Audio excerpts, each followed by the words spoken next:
உடுமலையில் முதல் அமைச்சர் M K Stalin road show.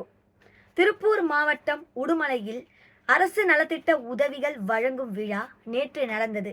இந்த விழாவில் பங்கேற்க தற்கால முதலமைச்சர் மு.க.ஸ்டாலின் நேற்று முன்தினம் இரவு உடுமலை வந்தார்.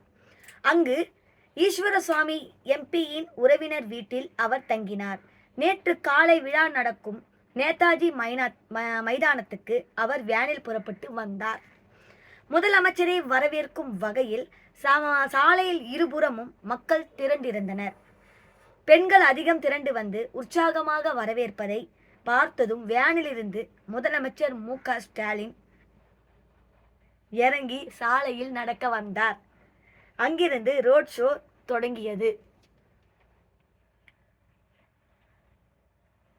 கையை வணங்கியபடியும் மக்களுக்கு கை கொடுத்தபடியும் சாலையில் நடந்து வந்தார். அப்போது சிறுமி ஒருவர் ஓடி வந்து முதலமைச்சரிடம் கை கொடுத்து செல்ஃபி எடுத்து கொண்டார். தொண்டர்கள் கொடுத்த நினைவு பரிசுகளையும் முதலமைச்சர் பெற்றுக்கொண்டார்.